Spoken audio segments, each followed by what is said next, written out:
नमस्कार, स्वागत है आपका न्यू इंडिया संकल्प में। तो आज बात लापता बच्चों की, आज बात पुलिस की और आज बात इन्वेस्टिगेटिव एजेंसीज की। We at DD National today bring into the public domain the grave issue of missing children and missing people. And the question that we ask today, friends, is that where are we lacking? Where do these children go? आइए देखते हैं एक खास report.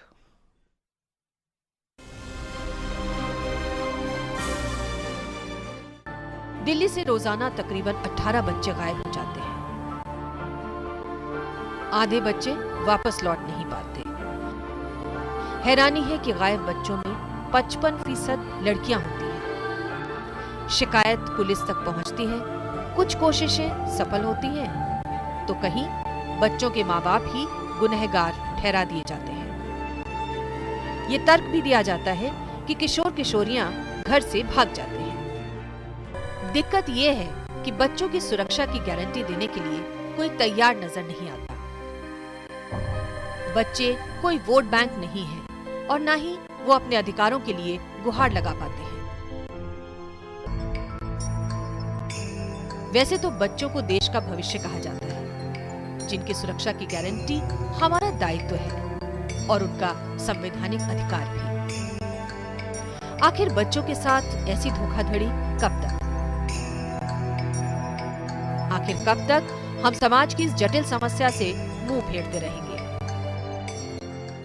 ऐसे कितने मासूम हैं जिन्हें असम, बिहार, झारखंड, छत्तीसगढ़ जैसे राज्यों से अगवा किया जाता है, नन्हे हाथों से भीख मंगाई जाती है, कूड़ा बिनवाया जाता है, यहाँ तक कि उनमें नशे की लत डाल दी जाती है और उसके बाद संगठित अपराध में धकेल दिया जाता है और अंततः बेच दिया जाता है।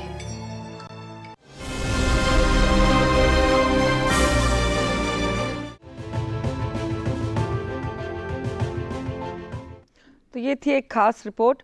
दूरदर्शन इस मामले में काफ़ी प्रयास कर रहा है और अगर बच्चे स्कूल से आते हैं और स्कूल बस थोड़ी देर से आती है तो माँ बाप परेशान हो जाते हैं, तो क्या हम अपने बच्चों को सुरक्षा दे पा रहे हैं? ये मुद्दा आज का। हमारे साथ खास मेहमान, it gives me immense pleasure today to welcome to the studio Amod Kant ji, who is ex DGP police and also the founder of Prayas, which is making a movement, on a mission mode to find such children. हमारे साथ हैं Delhi police के संजय माथुर जी, who is taking care of the CCTNS program. बहुत स्वागत आपका. We also have the very promising IPS officer, Mr. Hanif Qureshi, who is taking care of law and order in Haryana. बहुत स्वागत आपका. We have with us Special Director CBI, Madan Lal ji. बहुत स्वागत आपका sir. And we have with us a very eminent lawyer of the High Court, who is also on the juvenile board and taking care of the missing children in India. बहुत स्वागत अनंत अस्थाना जी आपका. Thank you for joining us today. तो आज का ये मुद्दा, ये सवाल कि क्या हम अपने बच्चों को ये सुरक्षा दे पा रहे हैं और क्या कुछ और प्रयास हम कर सकते हैं इस मामले में। अमोद जी, आपसे शुरुआत करूंगी। आपने प्रयास भी चलाया है, कैसे डिफाइन करेंगे, कैसे परिभाषित करेंगे आप मिसिंग चिल्ड्रन को? नहीं, चूंकि मेरा गहरा ताल्लुक रहा है 30 वर्षों से प्रयास और संस्थाओं के साथ जो बच्चों पे काम करती है, सुरक्षा देखती है इनका, और पुलिस में रहा 34 साल, तो वहाँ का ताल्लुक भी रहा है। देखिए, 3 दृष्टिकोण से हम देखें, परिभाषित कोई कानूनी तौर पे करने की आवश्यकता नहीं है।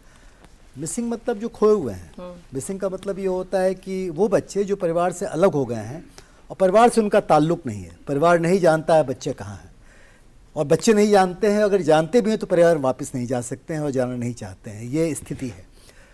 कितने केस रिकॉर्डेड होते हैं, कितनी इन्फॉर्मेशन आती है, वही डिफाइन करता है मिसिंग चिल्ड्रन को। जैसे अब तक के आंकड़ों के मुताबिक 2016 का आखिरी आंकड़ा है जो अवेलेबल है हमारे पास NCRB का, उसके मुताबिक कोई 1,11,000 बच्चे, सब मिला के कोई 5.5 लाख लोग खोए हुए हैं, एडल्ट्स को मिला करके, जिनका हिसाब किताब नहीं है, पता नहीं कहाँ हैं खोए हुए लोग, और करीब 1,11,000 बच्चे खोए हुए हैं जिनकी information national crime record bureau के पास है, उनमें कोई 70,000 के आसपास लड़कियां हैं। लड़कियों की संख्या बहुत ज़्यादा है। रिपोर्ट ने कहा 55%, हम लोग जानते हैं कि और भी ज़्यादा है। और करीब की 40,000 के आसपास बच्चे हैं। और हर साल जैसे 2016 तक के आंकड़ों के मुताबिक 63,000 बच्चे खोए हुए थे, खबर थी। मैं एक चीज़ बताना चाहूँगा कि सुप्रीम कोर्ट के इंटरवेंशन से पहले या बाद में जो इसको लोगों की रुझान हुई, लोगों ने समझना शुरू किया कि ये बहुत बड़ा मुद्दा है, तब से केस रजिस्टर होने लगे, रिपोर्ट आने लगी। वरना मैं समझता हूँ कि 2009-10 तक संख्या 40,000 से ज़्यादा नहीं होती थी। आज बढ़कर के 1 लाख के आसपास पहुँच रही है। तो ये एक गंभीर बीमारी, एक गंभीर रोग हो बीमारी गया है। है। एक चीज़ जो मैं सिर्फ कहना चाहूँगा कि जो तीसरी बात है, एक तो रजिस्टर्ड कितने हैं, कितने खोए हुए असल हैं, तीसरा एक हमारे परिवेश है, जो हमारी संस्थाओं के परिवेश है।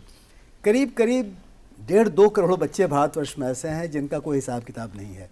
उनको हम नो वे चिल्ड्रन कहते हैं। और उनके लिए वो अलग हो जाते हैं परिवार से, सड़क पे हो सकते हैं, कामकाजी हो सकते हैं, माइग्रेंट चिल्ड्रन हो सकते हैं। तो ये मिला जुला के बहुत बड़ी समस्या है। लेकिन आज हम चर्चा शायद उन बच्चों की कर रहे हैं जो परिवार से खो गए, पुलिस को रिपोर्ट मिल गई और हम आगे कारगर होते हैं।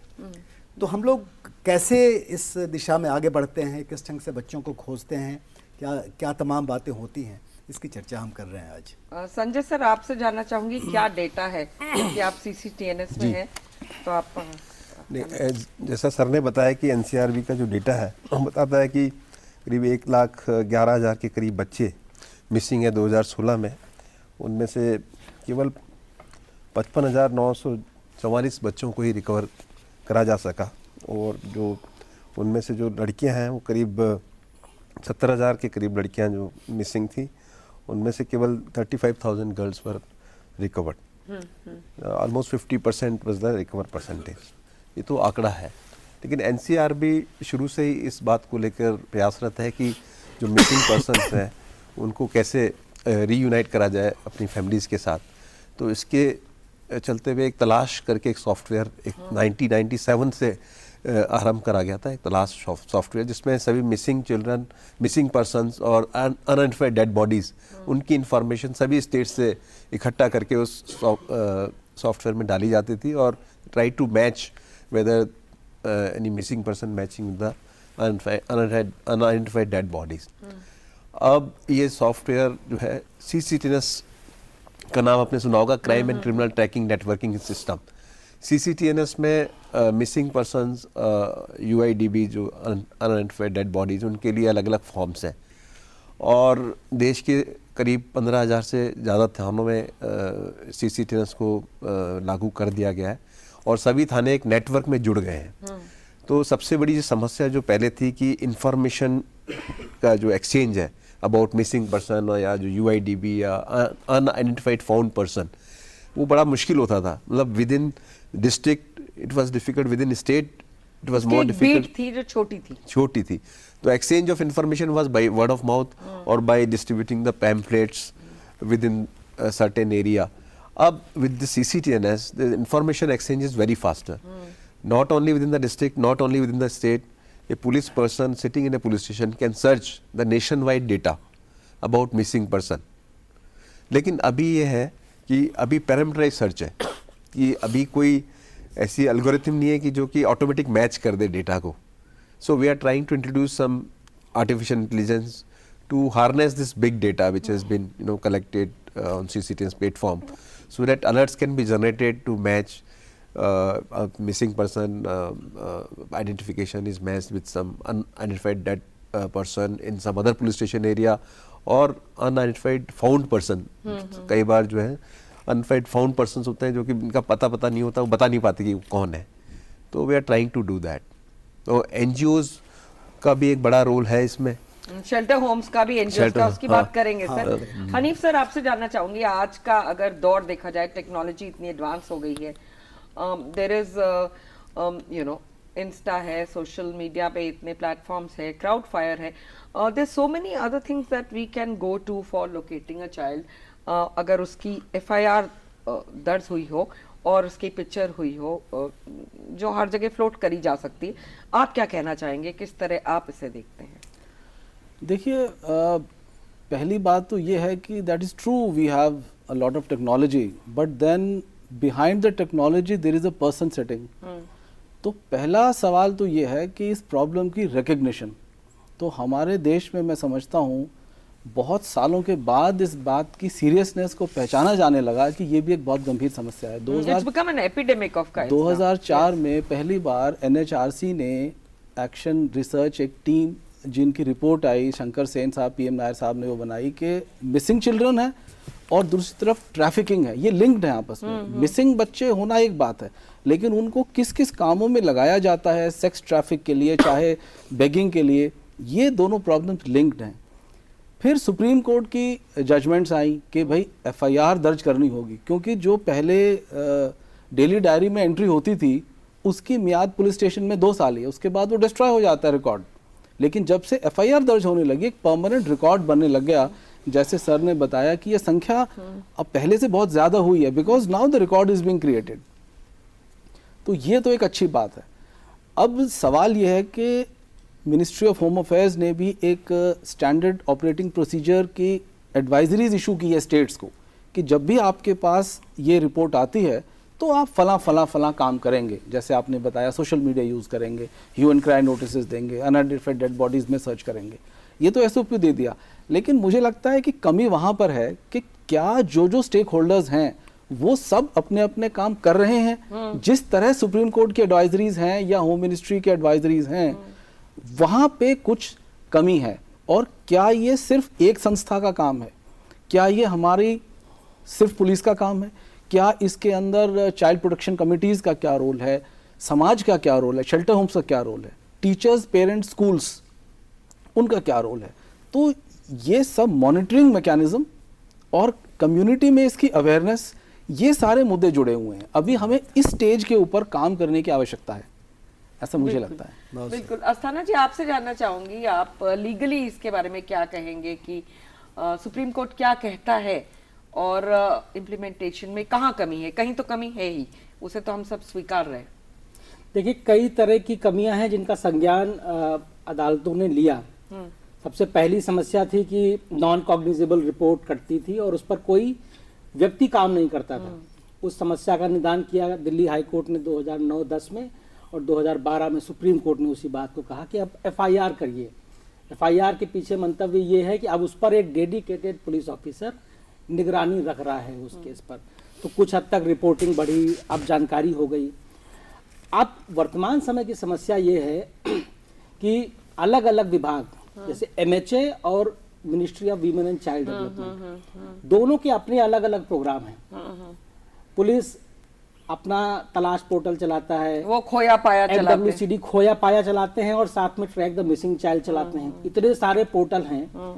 पुलिस स्टेशन पर बैठा जो व्यक्ति है वो फुल टाइम डेडिकेटेड एक्सक्लूसिव केवल बच्चों के मामले देखने के लिए पूरे देश में नहीं है। लॉ में रिक्वायरमेंट है हर पुलिस स्टेशन में कम से कम एक पुलिस अफसर, स्पेशल जुवेनाइल पुलिस यूनिट का एक पुलिस अफसर जो कम से कम SI रैंक का हो, उसको एक्सक्लूसिव, पुराने एक्ट में था एक करिए, नए 2015 के एक्ट में कहा गया उसको एक्सक्लूसिव करिए। लेकिन पुलिस की जो शॉर्टेज है, ऑफिसर्स की कमी होने के चलते वो एक्सक्लूसिवनेस नहीं आ पा रही है। तो जिस तरह का commitment in terms of intervention police officer से आना चाहिए। अब इतने सारे पोर्टल हैं, किस किस पोर्टल में भर्ती की जाए, क्या वो पोर्टल आपस में बात करते हैं, इन पोर्टल्स की रीच क्या है। दूसरी समस्या जो सर ने अभी रेखांकित की कि इन पोर्टल्स में डेटा तो आ रहा है, लेकिन उन डेटा को कोई पढ़ रहा है क्या? उन डेटाज, वो डेटा बच्चा खोया, उसकी बचपन की फोटो है, अभी 10 साल हो गए, 8 साल हो गए, बच्चा बड़ा हो गया, वो मिल भी जाएगा तो भी वो टैली हो पाएगा कि नहीं हो पाएगा। पर वो आधार भी आ गया, क्वालिटी ऑफ डेटा और उसको कैसे टेक्नोलॉजी का इस्तेमाल करके पढ़ा जा सके, इन सब चीजों पर अभी बातचीत तवज्जो देनी जरूरी है। सबसे बुनियादी जो आप समुदाय में देखते हैं, जो अभी भी आप कम्युनिटीज में जाइए, जैसे दिल्ली में वर्तमान समय में 5000 बच्चे जिनकी FIR पिछले 3 सालों में दर्ज की गई वो मिसिंग हैं दिल्ली में 5000। अब ये तो 5000 वो है जिसका पुलिस ने रिकॉर्ड ले लिया है। कई ऐसे मामले हैं जिसमें FIR ही दर्ज नहीं हो पाती, तो पब्लिक का पुलिस स्टेशन तक जा करके और वो इन्फॉर्मेशन दर्ज करवा पाना, वो एक ऐसा एरिया है जहां पर समुदाय में बड़ी बेचैनी देखने को आती है कि बच्चा खो गया, पुलिस बोलती है अभी ढूंढो, 2 दिन बाद आएंगे। लेकिन व्यवस्था ये होनी चाहिए कि बच्चा खोते ही कैसे वो रजिस्टर हो, क्योंकि वो जो शुरू का 2 घंटा 3 घंटा 4 घंटा 5 घंटा है वही सबसे अहम है बच्चे के लिए, और वहीं पर अभी सबसे बड़ी चूक कमी हो रही जो है, मुझे व्यक्तिगत रूप से कमी हो लगती रही है, और अभी प्रयास कहीं ना इंडिया- कहीं फिर से पुलिस निशाने पे पर नहीं है, सर- पुलिस के प्रयास हैं, लेकिन उसमें तीव्रता लाने की जरूरत है, उसमें बिल्कुल। संसाधन देने की मदन लाल जी, जरूरत है। आप सीबीआई में रहे हैं, क्या कहना चाहेंगे? इस तरह के केसेस सीबीआई में भी आते हैं, और what is your take on this? See, first point that I like to make is that it's a serious issue.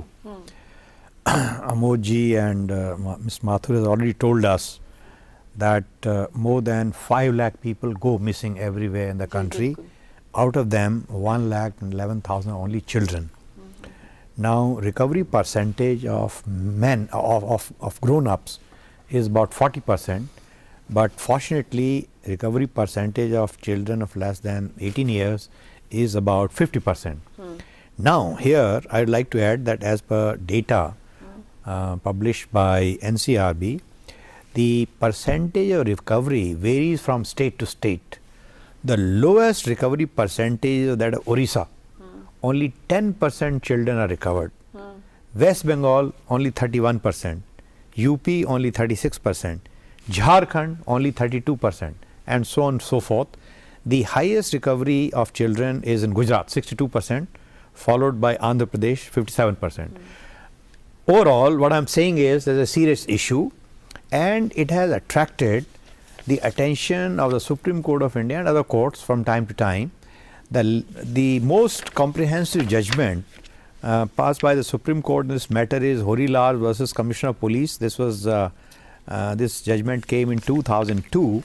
So in this judgment, the Supreme Court had laid down very detailed guidelines. अभी बात करेंगे sir इन guidelines के बारे में।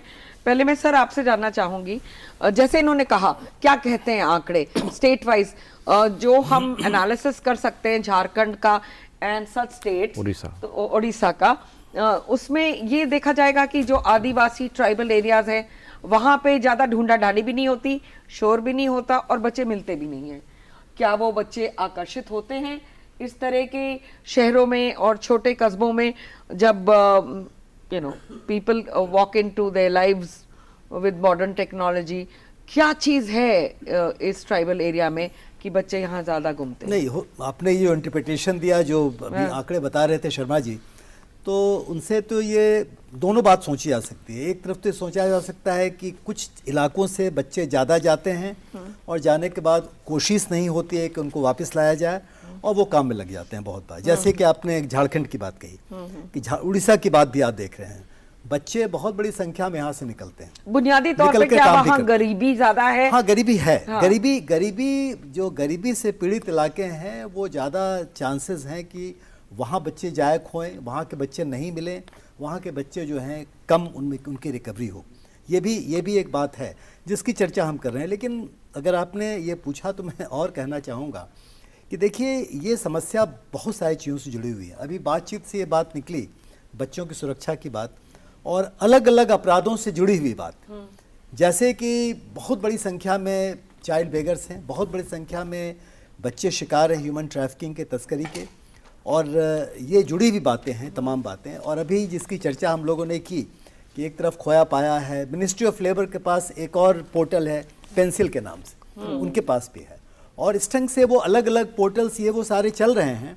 और इनमें जो information जा रही है, CCTNS की आज ही चर्चा हो रही थी, आज एक मीटिंग चल रही थी BPRND में, वहाँ NCRB के लोग थे और हम लोगों ने कहा जो सबसे सही जो एजेंसी है जहाँ पे पूरी की पूरी इन्फॉर्मेशन आ सकती है वो NCRB है।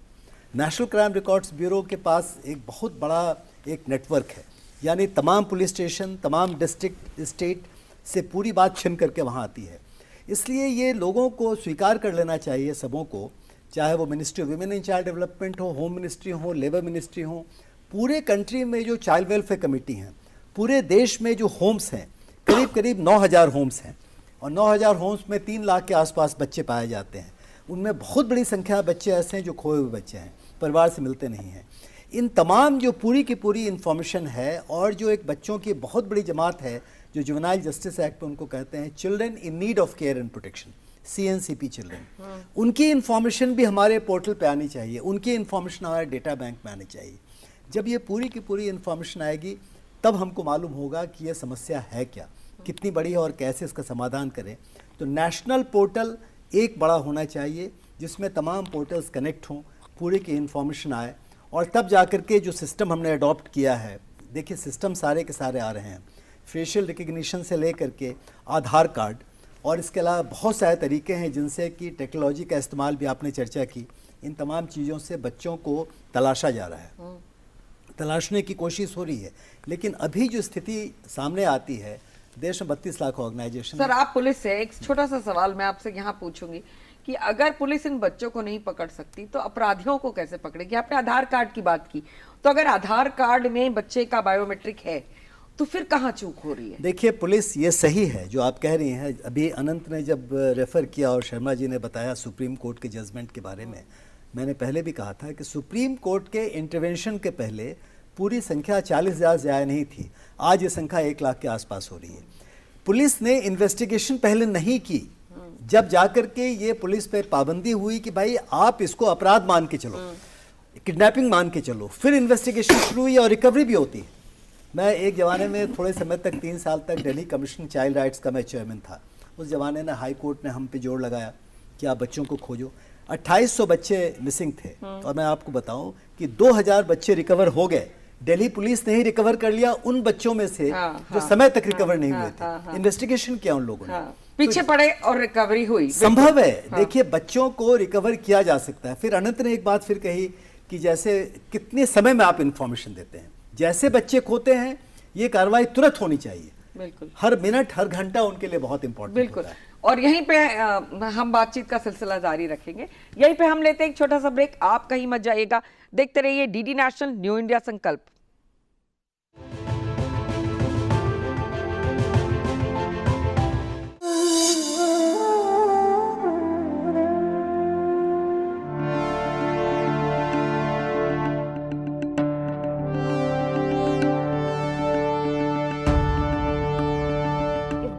Flares out, the chest will sink, and therefore the shoulder must be rolled wide.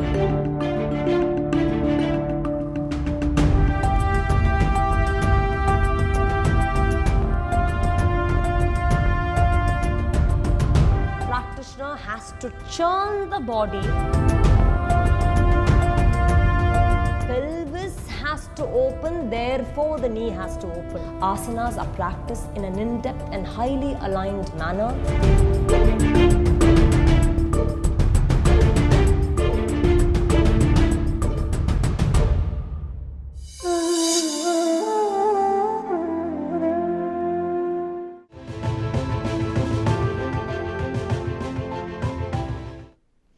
Welcome back.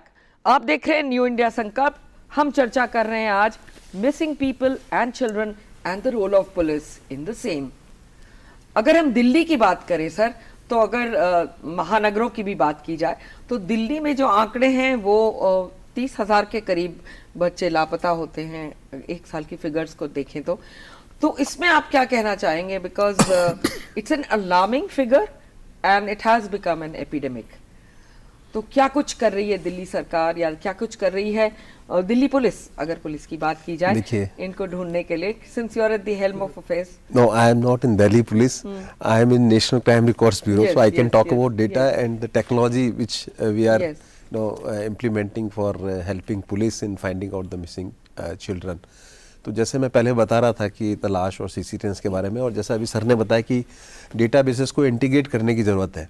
जो women and child development ministry का डेटाबेस है खोया पाया and track the child portal, तो हम ऑलरेडी उसके लिए प्रयासरत हैं। इसके लिए काम चल रहा है, क्योंकि अभी क्या हो रहा है कि 2 जगह एंट्री करनी पड़ रही है पुलिस स्टेशन में। Police is entering data for the CCTV also, police is entering data for खोया पाया और ट्रैक द चाइल्ड आल्सो। तो हम लोग चाहते हैं कि एक ही जगह एंट्री हो, CCTV में एंट्री हो या ट्रैक द चाइल्ड में एंट्री हो, और वो आपस में डेटाबेस एक दूसरे से कम्युनिकेट कर लें। और सिमिलरली जो NGOs हैं या जो शेल्टर होम्स हैं, उनको अगर कोई बच्चा मिलता है तो वो लोग भी अपनी इन्फॉर्मेशन पोर्टल पे डाल दें, ताकि जिनके बच्चे खोए हुए हैं वो देख लें उस पोर्टल पे। अभी तो क्या है, सिटीजन पोर्टल में ये सुविधा है कि जो मिसिंग पर्सन या मिसिंग चिल्ड्रन की इन्फॉर्मेशन है पोर्टल पे अवेलेबल है। लेकिन जो मिल गए हैं बच्चे या शेल्टर होम्स में कहीं हैं, उनकी इन्फॉर्मेशन नहीं है। तो तमिलनाडु में इस डायरेक्शन में एक स्टेप लिया है। उन्होंने अपने जो पुलिस पोर्टल है CCTV का, उसमें NGOs can upload photograph of the children who are actually recovered by them, so that people whose children are missing, they can glance through the photos and they can identify those children. और अभी in future we are also proposing to bring the facial recognition system and integrate with the CCTV system, and we'll try to create a database of missing children, so that any children who are found unidentified in some other place or some other state, some other state, तो उसका database से matching करके पता लगाया जा सके कि वो वही बच्चा है या नहीं। बिल्कुल, अगर स्टेट की बात करें तो अगर रेलगाड़ी में आप जा रहे हैं कहीं तो 2 घंटे में आप 4 स्टेट बदल लेते हैं, मगर गुड़गांव की या हरियाणा की बात की जाए तो क्या कहेंगे हनीफ सर आप? देखिए, इसमें हमने बात की that this is a very serious problem. Now it is very serious when we are sitting here and discussing about it, but let us go to a police station in our minds and see that what the investigating officers are doing there. They have a large number of tasks, of which this is also one small part. तो किस तरह उनकी संजीदगी को बढ़ाया जाए, किस तरह उनको सेंसिटाइज किया जाए, ये एक विषय है. इसके ऊपर हरियाणा में एक प्रयास हुआ है जहाँ पे एक नो योर केस नाम से एक स्कीम चलाई जाती है. उसमें एवरी सैटरडे को जो भी कंप्लेनेंट्स हैं FIRs के या कंप्लेंट्स के, वो पुलिस स्टेशन में आते हैं. सभी इन्वेस्टिगेटिंग ऑफिसर्स मौजूद रहते हैं और वहाँ पर वो अपने केस की प्रोग्रेस के बारे में पूछते हैं. क्योंकि सबसे ज़्यादा दर्द उसी को है जिसका लॉस हुआ है, तो वो जाके वो पूछता है IO से और वो उनको बताता है. तो IO से जब तक कोई पूछने वाला नहीं होगा, उसको भी लगता है मुझसे कोई पूछता नहीं है, तो वो इतना प्रयास नहीं करता है. तो ये एक छोटा एक सोल्यूशन है जिससे कि संजीदगी बढ़ सकती है. एक विकेट प्रॉब्लम्स का मुझे ध्यान आ रहा है. विकेट प्रॉब्लम वो होती है which is a very big and a difficult problem. It is not one problem but it is a bundle of problems. तो उसी तरह ये जो मिसिंग चिल्ड्रन है, ये एक बंडल ऑफ प्रॉब्लम्स हैं. इसमें बहुत सारे स्टेक होल्डर्स और मिनिस्ट्रीज और सब शामिल हैं. और हमारा देश इतना बड़ा है कि इतने वेरिएशंस हैं कि हर जगह एक ही सोल्यूशन नहीं चल सकता है. जिस तरह एक और अच्छा प्रयास किया गया है, जो नॉर्थ इंडिया की जितनी भी स्टेट्स हैं, उन्होंने एक जिपनेट नाम का नेटवर्क बनाया है. बिल्कुल, जोनल इंटीग्रेटेड पुलिसिंग नेटवर्क, जिसमें दिल्ली, जिपनेट, जिसमें दिल्ली है, हरियाणा है, राजस्थान है, हिमाचल, एक बेल्ट पकड़ लीजिए. तो उसके अंदर जितने भी ये मिसिंग चिल्ड्रन के इश्यूज हैं या व्हीकल्स के इश्यूज हैं या दूसरे इश्यूज हैं, अनआइडेंटिफाइड डेड बॉडीज के, वो सारे उसमें हैं. और वो काफ़ी इसमें जो है सफलता इसके अंदर मिलती है. तो मैं समझता हूँ कि इस तरह के हमें बहुत से प्रयास करने होंगे, तब हम जाके इस प्रॉब्लम पे कहीं डेंट लगा पाएंगे. बिल्कुल, जैसे आपने कहा, बहुत संजीदगी से हमें इसका प्रयास करना चाहिए और इस पे गौर देना चाहिए, तवज्जो देना चाहिए. यहाँ मैं एक बात कहना चाहूँगी कि हम दूरदर्शन पे एक प्रयास करते हैं, एक गुमशुदा कैप्सूल हम रोज चलाते हैं. आइए देखते हैं उसकी एक झलक.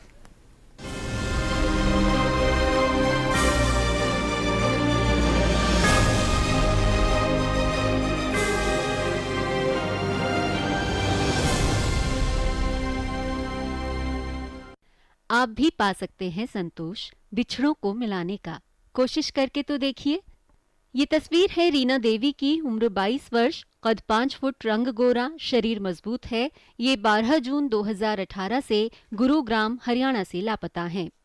नवीन कुमार की उम्र 15 वर्ष, कद 5 फुट 2 इंच, रंग सांवला, शरीर सामान्य है. ये 31 अक्टूबर 2013 से वेलकम, दिल्ली से लापता हैं. मन्नत की उम्र 3 वर्ष, कद 3 फुट, रंग गोरा, शरीर सामान्य है. ये 20 जून 2017 से वेलकम, दिल्ली से लापता हैं. गीता कुमारी की उम्र 15 वर्ष, कद 4 फुट 10 इंच, रंग सांवला, शरीर मजबूत है. ये 7 फरवरी 2018 से गुरुग्राम, हरियाणा से लापता हैं. आरती की उम्र 16 वर्ष, कद 5 फुट, रंग गेहुआ, शरीर मजबूत है. इन्हें 27 जुलाई 2018 को आखिरी बार गुरुग्राम, हरियाणा में देखा गया था. ये तस्वीर है विलायत राम की. उम्र 70 वर्ष, कद 5 फुट 7 इंच, रंग सांवला, शरीर पतला है. ये 6 सितंबर 2018 से अशोका रोड, दिल्ली से लापता हैं. नेहा की उम्र 18 वर्ष, कद 5 फुट, रंग गेहुआ, शरीर मजबूत है। ये 10 अगस्त 2018 से सीलमपुर, दिल्ली से लापता हैं। शशि की उम्र 45 वर्ष, कद 5 फुट 1 इंच, रंग गोरा, शरीर मध्यम है। ये 29 अगस्त 2018 से करावल नगर, दिल्ली से लापता हैं। इनमें से किसी भी व्यक्ति के संबंध में कोई भी जानकारी मिलने पर कृपया इस पते पर सूचित करें। गुमशुदा तलाश केंद्र, नई कोतवाली, दरियागंज, नई दिल्ली 110002। दूरभाष हैं 23276300 और 23261048।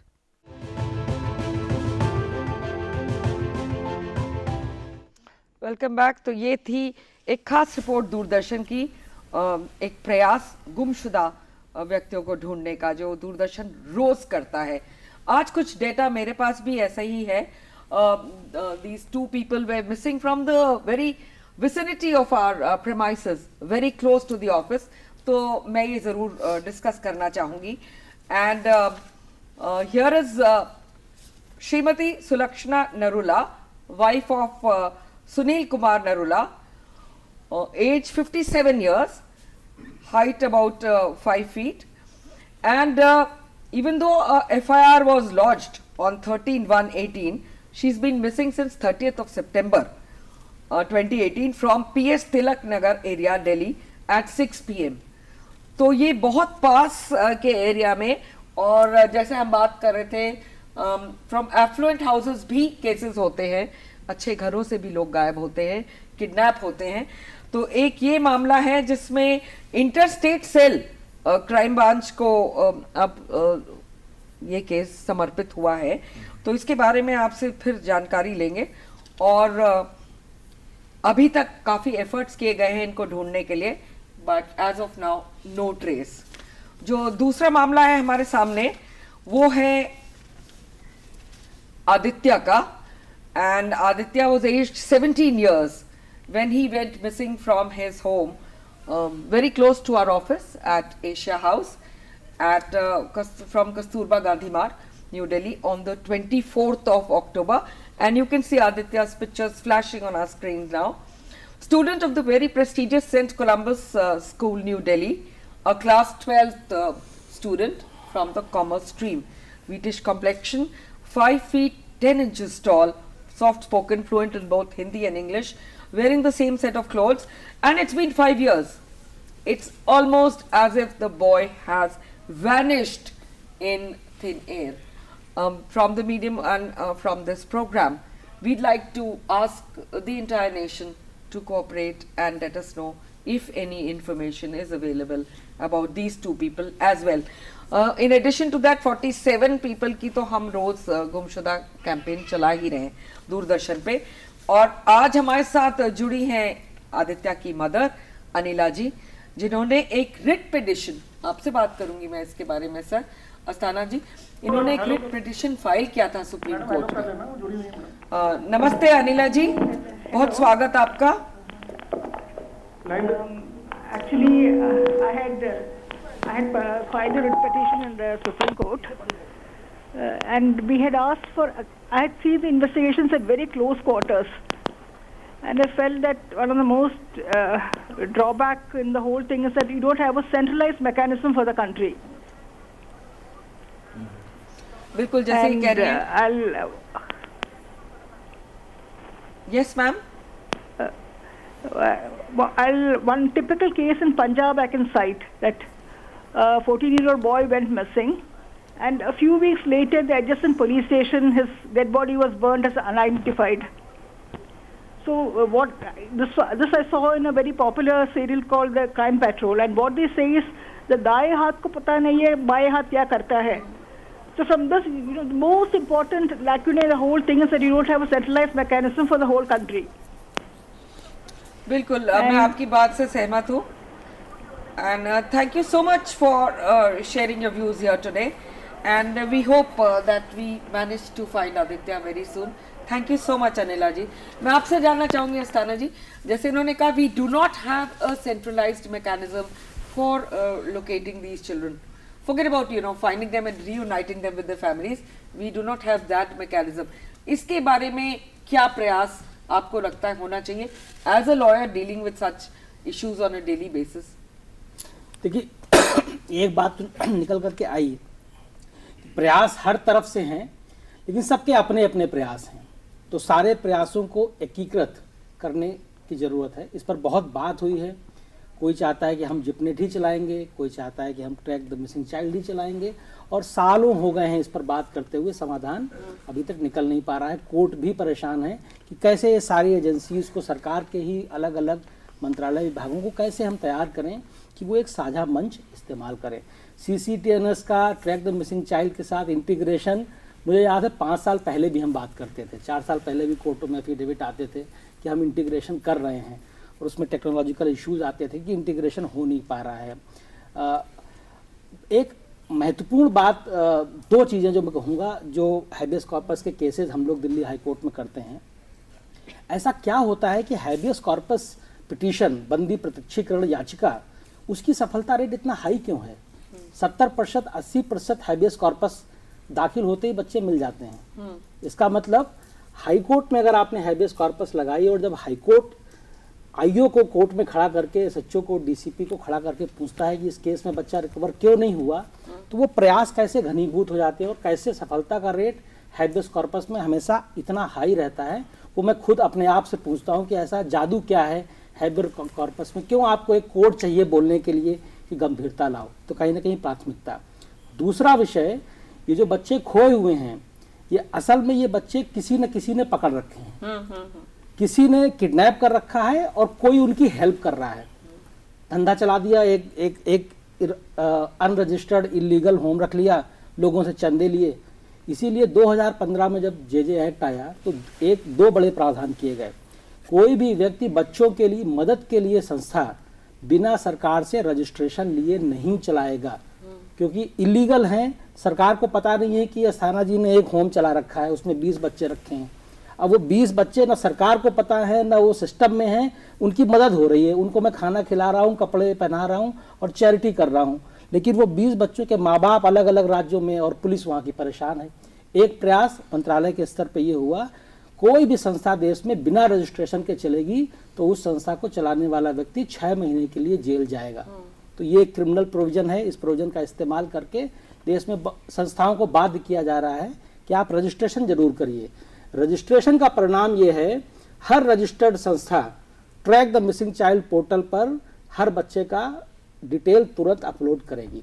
Track the missing child portal और सारी संस्थाएं इंटीग्रेट होंगी। दूसरा, एक और क्रिमिनल ऑफेंस क्रिएट किया गया 2015 में, जिसमें कहा गया कि कोई भी व्यक्ति किसी भी बच्चे को जो एबंडन है या खोया हुआ प्रतीत होता है, अगर 24 घंटे के अंदर पुलिस के पास लेकर नहीं गए तो वो एक क्रिमिनल ऑफेंस है। इसका मतलब सरकार ने सीधा मैसेज ये दिया, नागरिक बच्चों की मदद करने की जिम्मेदारी अपने ऊपर न लें। ये कहीं ना कहीं जैसे ही बच्चा मिलता है उसको या तो पुलिस या चाइल्ड लाइन या चाइल्ड वेलफेयर कमेटी या जिले की बाल संरक्षण इकाई या अपने जिले में चल रहे किसी रजिस्टर्ड होम में उस बच्चे को दे दें। तो ये तो कानूनी प्रक्रिया हो गई, ये कानूनी प्रक्रिया अमल में आए। मैं यहाँ एक सवाल आपसे पूछूंगी फिर से, आप क्योंकि इससे रोज डील कर रहे हैं सर, कि अगर अभी जैसे हमने फ्लैश की आदित्य की पिक्चर, ये बच्चे का आधार कार्ड है और आधार कार्ड 5 साल पहले था इसका, जब से ये मिसिंग है, तो अभी तक तो किसी क्रिमिनल को भी ट्रैक कर लेना चाहिए था, बच्चा कैसे नहीं मिला? आपने कहा हैबियस कॉर्पस सारा किया हुआ है, रिट पिटीशन हुई है, तो इसमें कहाँ चूक हुई है हमसे? देखिए, इस केस के बारे में मुझे जानकारी है, ये केस इन्होंने सुप्रीम कोर्ट में डाला है और सुप्रीम कोर्ट ने कहा है कि इस मैटर को आप हाई कोर्ट में उठाइए। तो जो मामले की असली सुनवाई है वो हाई कोर्ट में शुरू होगी। सही बात है, वो हाई कोर्ट में शुरू होगी और हाई कोर्ट ही सक्षम प्राधिकरण है। मुझे पूरा विश्वास है और शुभकामना है कि हाई कोर्ट के संज्ञान में जैसे ही मैटर आएगा, सारी कंसर्न एजेंसीज की प्रायोरिटी पर, देखिए मैटर प्रायोरिटाइजेशन का है। हमारी पुलिस फोर्स इतना ओवरबर्डन है, पुलिस ऑफिसर्स के पास सांस लेने को टाइम नहीं है। तो और इसको प्राथमिकता नहीं दी जाती है उतनी, और इतना गौर नहीं किया जाता, और 10 जगह अगर एक इंसान को लगा के रखा जाएगा तो वो कहीं भी इस तरह की तवज्जो नहीं। देखिए, इसमें मैं एक चीज और ऐड करूंगा, बच्चों से जुड़ी व्यवस्थाओं को मजबूत किया जाए, इसके लिए भारत सरकार ने पैसा एलोकेट किया। इंटीग्रेटेड चाइल्ड प्रोटेक्शन स्कीम नाम से एक राष्ट्रीय योजना पूरे देश में जारी की गई और सब राज्यों को कहा गया कि हम आपको पैसा देंगे शेयरिंग बेसिस पर, 90% केंद्र सरकार, 10% राज्य सरकार। आप आईसीपीएस को उठा करके देख लीजिए, 5 पैसा भी पुलिस के लिए आवंटित नहीं है आईसीपीएस में। बिल्कुल। और पुलिस की जिम्मेदारी है जेजे एक्ट में। इसका मतलब पुलिस अपने ही रिसोर्सेज से जेजे एक्ट की जिम्मेदारियों का निर्वाह करे, लेकिन आप उनको पैसा नहीं देंगे। सर मदन लाल सर, आप कुछ डेटा शेयर कर रहे थे, उसके बारे में थोड़ी और जानकारी दीजिए प्लीज। जो अभी तक बात हुई है उसमें ये निष्कर्ष निकाला गया है कि कॉमन पोर्टल पूरे कंट्री के लिए होना चाहिए। सारी मिनिस्ट्री, सारे डिपार्टमेंट, सारी एजेंसीज का एक कॉमन पोर्टल होना चाहिए और nodal authority, nodal agency NCR भी होनी चाहिए। मैं इससे बिल्कुल सहमत हूँ, ऐसा ही होना चाहिए, क्योंकि जैसा अभी बहन ने कहा, दायां हाथ नहीं जानता बायां हाथ क्या करता है, इसलिए डेटा इधर उधर पड़ा रहता है, मैचिंग होती नहीं है। वो हिंदी में बोलते हैं बगल में छोरा गले में ढिढोरा, कभी कभी ऐसा भी हो जाता है। तो जो हमारी सूचना है उसका पूरा इस्तेमाल होना चाहिए। और बगल में छोरा गली में ढिढोरा जैसे आपने कहा, तो इन्होंने भी तो एक समाधान जो दिया है जिससे सब लोग सहमत हैं। मैंने सबकी को देखा जब सहमति दे रहे थे कि हाई कोर्ट में कहीं ना कहीं इसकी और संजीदगी से मेरा इसमें दूसरा थोड़ा अलग से कहना है। देखिए, मिसिंग पर्सन्स आधे तो आ गए, जो डेटा हमारे पास है, आधे नहीं आए। इसमें 3 किस्म के लोग हैं, बच्चे या मिसिंग पर्सन्स, जो प्रॉब्लम एरिया है। एक तो ये है कि बच्चा इतना छोटा है कि वो कहीं है, उड़ीसा का आदमी गुजरात में पहुंच गया, अपना नाम नहीं जानता, नाम जानता है तो अपने फादर का नाम नहीं जानता, गांव का नाम नहीं जानता, इसलिए उसकी कोई मदद करना भी चाहता है तो मदद नहीं कर सकता है। एक तो किस्म ऐसी है। दूसरा बच्चा ऐसा है जो क्रिमिनल्स के कब्ज़े में आया हुआ है, उससे बैगिंग करा रहे हैं या ट्रैफिकिंग करा रहे हैं, वो प्रॉब्लम एरिया है। तीसरा ऐसा है, और ऐसे केसेस बहुत कम हैं, जो मेंटली डिसेबल्ड है, उसको अपने बारे में कोई जानकारी नहीं है, ड्रग, हाँ न जैसे भी हो गया, तो वो अपने बारे में कुछ नहीं जानता, इसलिए कोई उसकी मदद नहीं कर सकता। ये 3 एरियाज़ ऐसे हैं जो डिफ़िकल्ट एरियाज़ हैं। बाकी अगर सक्षम, या चौथी स्थिति ये हो सकती है कि बच्चे को या आदमी को कुछ हो गया, जैसे अभी तस्वीर देखी, मैथ्यू बच्चा है, आदित्य, ये यंग है, हैंडसम है, 5 फुट 10 इंच लंबा है, तो भगवान ना करे इसके साथ कुछ नहीं होना चाहिए। अगर अपनी मर्जी से कहीं है तो माँ बाप की अपील से आ जाना चाहिए, और दुर्भाग्यवश कुछ हो गया तो उसका कोई अपने पास इलाज नहीं है। तो ये जो है डिफ़िकल्ट एरियाज़ हैं, बाकी एरियाज़ आसान हैं। बाकी ऐसा भी है कि कुछ लोग जानबूझकर अपने रूट्स को नहीं आना चाहते हैं, परिवार से संपर्क नहीं करना चाहते हैं, और उनके लक्षण पहले से पता हो जाते हैं। हाँ, सर आपसे जानना चाहूंगी इसी बात पे जो, तो इसलिए सुप्रीम कोर्ट ने जो डायरेक्शंस की मैंने बात करी उसको मैं बहुत संक्षेप में बताना चाहता हूँ। ये बहुत कॉम्प्रिहेंसिव ऑर्डर है, और उसका सबसे जो अहम डायरेक्शन है वो पॉइंट नंबर 1 है, वो ये है publish publish publish publish photograph of the missing person, newspapers, telecast, television, this, फिर contact the school, contact the principal, contact the neighbors and so on and so forth. तो publishing, अब ये बात कही गई और लोग अक्सर कहते हैं कि पुलिस को एफआईआर दर्ज करनी चाहिए। फ्रैंकली स्पीकिंग ये बहुत व्यवहारिक नहीं है। एफआईआर तभी दर्ज होनी चाहिए जब ये आरोप हो कि उसके साथ कोई अपराध किया गया है, कॉग्निजेंट ऑफेंस है।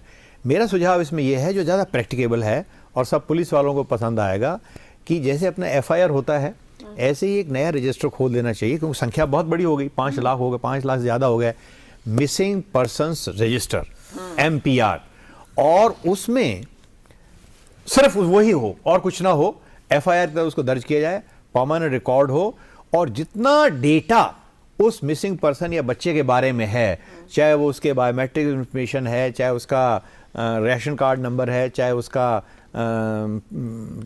आधार कार्ड नंबर है, सब उसमें डाल दिया जाए और परमानेंट रिकॉर्ड रहे, तो पुलिस जो है इसको ज़्यादा इजीली एक्सेप्ट करेगी। क्योंकि पुलिस वाले जो है एफआईआर दर्ज करने में, सुप्रीम कोर्ट का ऑर्डर हो या कहीं का ऑर्डर हो, आनाकानी होती रहती है। वैसे लीगली होना भी नहीं चाहिए जब तक अपराध का अंदेशा ना हो।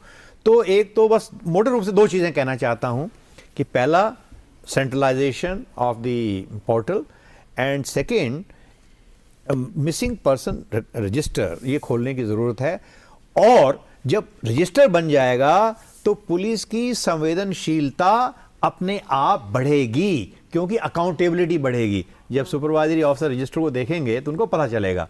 और ये सब प्रॉब्लम तो है, लेकिन इस सब के कहने के बाद मैं ये भी कहना चाहता हूं कि पहले 3-4 कैटेगरीज को छोड़ के बाकी कुछ ऐसे भी लोग हैं जो सुरक्षित हैं और जानबूझ के अपने परिवार से संपर्क नहीं कर रहे हैं। सर, मैं आपसे जानना चाहती हूँ, क्या इसमें कुछ मान के चले, जैसे गांव में होता है, पंचायत होती है, तो वहां भी तो बातचीत होती है कि बच्चे मिसिंग हैं, तो एक बीट होती है, मगर क्या इस संख्या में से मेरे ख्याल 4 से 10% कुछ ऐसे बच्चे भी होंगे जो इस देश के बाहर भी भेजे गए हों?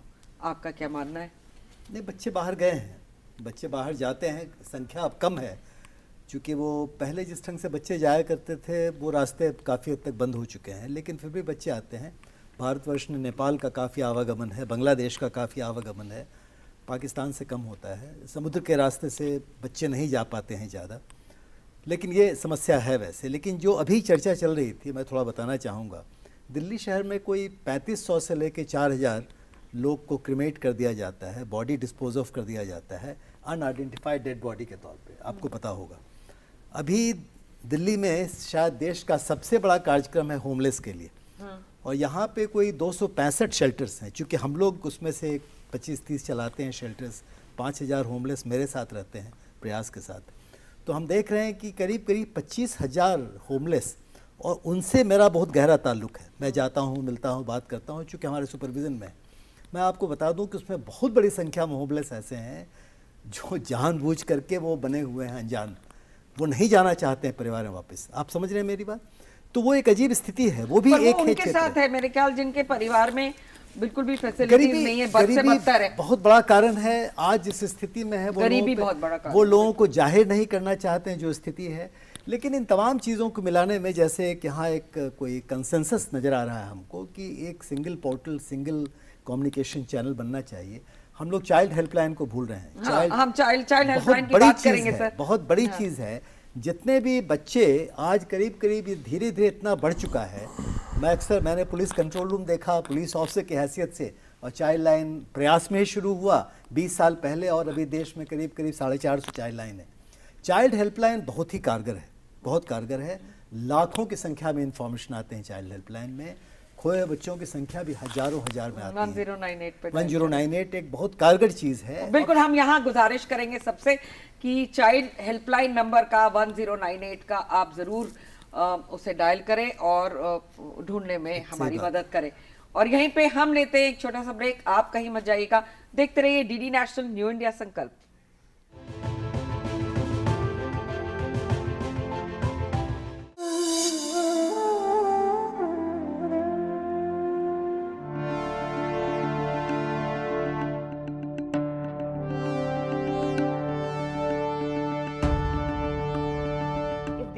Flares out, the chest will sink, and therefore the shoulder must be rolled wide.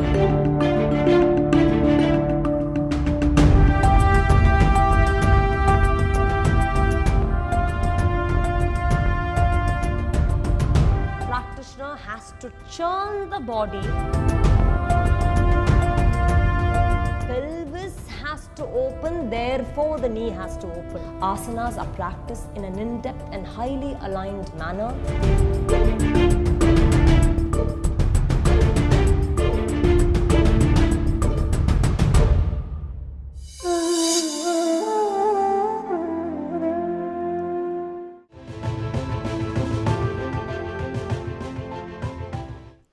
Welcome back. You're watching New India Sankalp, and today we are talking about the grave issue of missing children and missing people. चर्चा जारी है। Sanjay sir, आपसे जानना चाहूँगी, कहीं ना कहीं ये बात भी हुई है और सभी ने जाहिर किया है कि पुलिस वालों को ज़्यादा इस काम पे लगाने के लिए उनको थोड़ा लेस बर्डन करना पड़ेगा। और in addition to this, what do you have to say about vigilance issues, and what do you also have to say about the multi-task force which has been spoken of earlier, कि कुछ एक police force ऐसी हो जो सिर्फ इस तबके के लोगों को देखे, इसमें क्या प्रयास आप कर रहे हैं? नहीं, इस बारे में बताना चाहूँगा कि मल्टी टास्क फोर्स तो नहीं, लेकिन एक एंटी ह्यूमन ट्रैफिकिंग यूनिट्स जो हैं हर डिस्ट्रिक्ट में बनाई गई हैं। 270 डिस्ट्रिक्ट में अभी 270 में ही है। 270 डिस्ट्रिक्ट में सर जो बता रहे हैं 717 डिस्ट्रिक्ट शायद हैं देश में आज। तो और कितने पुलिस थाने हैं सर, ये बताएंगे? नहीं, हर डिस्ट्रिक्ट में एक यूनिट होती है। स्पेशली उनका काम ही ये होता है कि they will try to recover the missing children, और जो स्ट्रीट में जो घूमते हुए पाए जाते हैं बच्चे, उन लोगों को इकट्ठा करें और पता करें कि वो कहाँ के रहने वाले हैं, उनको रीयूनाइट करा जाए। तो जैसा कि मैं बता रहा था कि technology can help in a great way, तो मैं एग्जांपल देना चाहूँगा एक तेलंगाना और तमिलनाडु का। तेलंगाना ने अभी एक्सपेरिमेंटल बेसिस पे फेशियल रिकॉग्निशन सिस्टम अभी शुरू करा है अपने राज्य में। तो तेलंगाना का एक बच्चा जो वहाँ से खोया हुआ था वो मध्य प्रदेश में पाया गया, क्योंकि मध्य प्रदेश में जो जिस शेल्टर होम में वो था वहाँ से उसकी फ़ोटो लाई, उसको मंगवाया गया, और वो जो उनका डेटाबेस बनाया उन्होंने तेलंगाना में जो मिसिंग चिल्ड्रन का, वो उससे मैच करके देखा गया तो पता पड़ा कि वो वही बच्चा है। I think that is the way forward, जैसे आप कह रहे हैं बिल्कुल। फेशियल रिकग्निशन अगर पॉसिबल हो तो जैसे इन्होंने कहा तेलंगाना का बच्चा भी हाल में पाया गया है, तो इस प्रयास को एक स्टेट का खोया बच्चा दूसरे स्टेट में मिला है। बिल्कुल। तो चलते चलते आपसे जानना चाहूंगी sir, you all have 30 seconds each, क्या कहना चाहेंगे about the role of police? आगे क्या होना चाहिए? आपसे ही शुरू करूंगी संजय सर। अब जैसा कि यहाँ पे जो डिस्कशन हो उससे मर्ज होकर आ रहा है कि police should take immediate action, कोई टाइम गैप नहीं होना चाहिए। नहीं तो जनरली पुलिस का ये रवैया होता है कि कोई आया कंप्लेंट लेके बोला कि आप देखिए अपना खोज खबर करिए, कल आइए, या वो बिजी रहते हैं किसी न किसी बंदोबस्त में, किसी अन्य कार्य में, कंप्लेंट दर्ज नहीं करते। तो इमीडिएटली कंप्लेंट लेके उसको सीसीटीएस में एक मिसिंग पर्सन का फॉर्म है, जैसा कि सर बताए थे, मिसिंग पर्सन रजिस्टर होना चाहिए। तो that form is there, that information should be entered along with the photograph. Photograph is must, with all identifying particulars. That information should be gathered, registration should be there. तो और immediately अगर आपने action लिया तो there is every possibility कि बच्चे को खोजा जा सकता है। बिल्कुल। हनीफ सर, आपसे जानना चाहूँगी क्या कहना चाहिए? मैं तो यही कहना चाहूँगा कि मुझे चिंता उस पुलिस वाले की है जो चाहता है काम करना लेकिन कंस्ट्रेंट्स की वजह से नहीं कर पाता है। तो उसके लिए हमें एक एनेबलिंग टेक्नोलॉजी उसको देनी होगी, जैसे हमने फेशियल रिकग्निशन की बात की, आर्टिफिशियल इंटेलिजेंस भी है। दिल्ली पुलिस ने एक रीयूनाइट करके ऐप बनाई थी फेशियल रिकग्निशन सॉफ्टवेयर पे, जिसमें 4 दिन में ही उन्होंने करीब 2600-2700 बच्चों को ट्रेस किया। तो इस तरह जैसे CCTNS अभी है, अभी डेस्कटॉप पे अवेलेबल है, अगर उसका मोबाइल ऐप पर ऑनलाइन वर्जन आ जाए तो वो एक IO के लिए बड़ा ईजीली वो उससे इंटरेक्ट कर सकता है, उसमें तस्वीर ले ले, मैच कर दे। तो इस तरह की टेक्नोलॉजी पे काम किया जाए जो कि पुलिस को सारा एक्सेस डेटा करने में और काम करने में आसानी हो, तो मुझे लगता है कि जल्दी इसके रिजल्ट आ पाएंगे। बिल्कुल। आपसे जानना चाहूंगी as a lawyer, what do you feel needs to be done to push this, to give it more momentum? 2 चीजें मैं चाहूंगा बिल्कुल मैं यहाँ रखूँ आपके सामने। पहला, पुलिस ऑफिसर्स का जो इन्वेस्टिगेटिंग ऑफिसर्स हैं उनका कौशल, कैसे मिसिंग चिल्ड्रन पर कैसे इन्वेस्टिगेट करें, क्या आर्ट है, क्या टेक्निक, अभी वो परंपरागत है।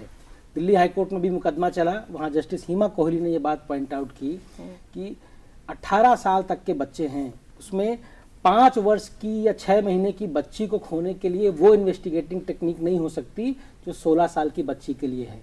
पॉसिबली वो एलोपमेंट केस है लेकिन 5 महीने की बच्ची इलोप नहीं होती।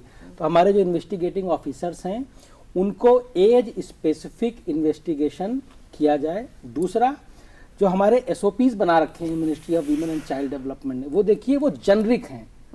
18 साल तक के सब बच्चों पर वही लाइनें अप्लाई होंगी, संभव ही नहीं है। तो एक बहुत क्रूशियल एलिमेंट मिसिंग हो गया कि जो मिसिंग चिल्ड्रन बच्चे हैं वो कोई एक तरह का बच्चा नहीं है, वो 50 तरह के बच्चे हैं। कोई ट्रैफिक बच्चा है, कोई इलोपमेंट का बच्चा है, कोई छोटी बच्ची है, कोई चाइल्ड लेबर के लिए इलोपमेंट किया हुआ बच्चा है। तो जो भी SOP, जो भी गाइडलाइंस बन रही हैं वो इन विभिन्नताओं का संज्ञान रखते हुए सृजित हों, तभी वो सार्थक हैं। नहीं तो केवल कागज का बंडल होने के अलावा वो उसकी कोई दूसरी उपयोगिता रह नहीं जाती किसी भी वर्कर के लिए। एज ए पुलिस ऑफिसर मैं अगर प्रिटेंड करूं कि वो मिनिस्ट्री का SOP पढ़ के काम करना चाहूं, आई कांट वर्क। बिल्कुल। सर, आप क्या कहना चाहेंगे? बस मैं एक लाइन में ये कहना चाहूँगा कि जितने भी स्टेक होल्डर्स हैं, पुलिस सबसे बड़ा स्टेक होल्डर है, इसमें कोई शक की बात नहीं है। जो चिल्ड्रन होम चलाते हैं, सरकारी महकमे हैं, NGOs हैं, जो भी इस क्षेत्र में काम करते हैं, उनमें और अधिक संवेदनशीलता की आवश्यकता है। अगर संवेदनशीलता होगी तो हर टेक्निक में थोड़ा थोड़ा सुधार हो जाएगा। बिल्कुल। सुधार की जरूरत है, सुधार हो जाएगा। अच्छा लगा सुन के। सर, आप क्या कहना नहीं, चाहिए? मैं सिर्फ कहना चाहूँगा कि बच्चे जो खो चुके हैं उनकी चर्चा हुई या उनका रिपोर्ट दिया गया, संज्ञान लिया गया। बच्चे जो परिवार से अलग हैं उनकी बहुत बड़ी संख्या है, जिनको हम child in need of care and protection कहते हैं, जो अलग अलग तरीके से आते हैं।